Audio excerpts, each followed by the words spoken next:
साल 1900 की बात है। जापान में हचिको नाम का एक कुत्ता 10 साल तक शिबुया स्टेशन पर अपने मालिक का इंतजार करता रहा, क्योंकि उसके मालिक यूनिवर्स की काम करते करते अचानक डेथ हो चुकी थी। साल 1923 से 1935 तक ये डॉगी उस स्टेशन पर खड़ा रहा, इस उम्मीद में कि उसके मालिक वापस आएंगे। लेकिन इस भोले बेजुबान को कौन बताएगा कि ऐसा हो ही नहीं सकता। और देखते ही देखते 1935 में हचिको की भी मौत हो गई।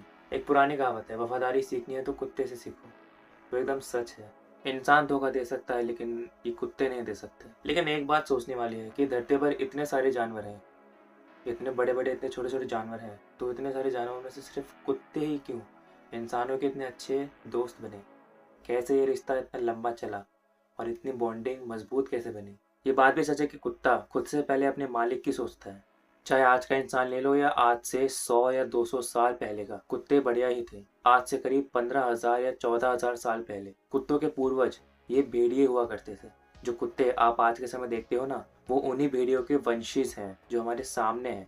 और वही भेड़िए ये आज के कुत्ते बन चुके हैं। वो भेड़िए हजारों साल पहले मौजूद हमारे पूर्वजों के साथ रहा भी करते थे। मतलब जब इंसान शिकार करता था ना, तब भी कुत्ते एक तरह से उनके साथी थे। पुरानी कलाओं में देखें तो हमें पता चलता है कि ये तो इंसान है और ये 4 पैरों वाला कोई जानवर है। अब इंसान कोई खतरनाक जानवर तो पालेगा नहीं, तो 100% ये 4 पैरों वाला जानवर वो भेड़िए हो सकते हैं। लेकिन उस समय जब वो कुत्ते कम भेड़िए ज्यादा हुआ करते थे, अब भेड़िए तो होते ही डेंजर है। तुम्हारे पूर्वज उन्हें पालते कैसे होंगे और क्यों पालते होंगे? क्योंकि वो भेड़िए खुद ही पालतू बन जाते थे। पहली बात तो भेड़िए आज के भेड़ियों के मुकाबले नहीं थे। वो कम एग्रेसिव हुआ करते थे, यानी उनसे कोई खतरा नहीं होता था। और वैसे भी जिस हाथ में नुकीला भाला हो, उससे कौन सा जानवर भिड़ेगा? यहीं से कुत्तों और इंसानों की दोस्ती शुरू हुई। आपने देखा होगा कि जब आप या मैं सड़क पर खड़े कुछ खा रहे होते हैं, तो कैसे एक मासूम सी शक्ल का कुत्ता आपके पास आकर बैठ जाता है, जैसे उसे भी अपनी भूख मिटानी है। और ऐसी शक्ल देखकर कोई भी पिघल जाएगा और आप उसे अपने हिस्से का खाना जरूर दे दें। अब हजारों साल पहले इन्हीं कुत्तों के वो पूर्वज भी कुछ ऐसा ही करते थे। जब इंसान कोई शिकार करता या उसे पकड़ता, तो ये भेड़िए कम कुत्ते उसकी खुशबू से अट्रैक्ट होते और इंसानों के करीब जाते, खाने की उम्मीद करते। लेकिन धरती के इतिहास में कोई जानवर किसी दूसरे जानवर से खाना छीनने जाता है, ना कि उससे भीख मांगने। तो ये भेड़िए क्या कर रहे थे? अगर ये भेड़िए चाहते तो हमारे पूर्वजों को मार कर वो शिकार ले सकते थे। यहीं पुरानी भेड़ियों का डर और इंसानों के प्रति उनका कम एग्रेशन काम आ गया।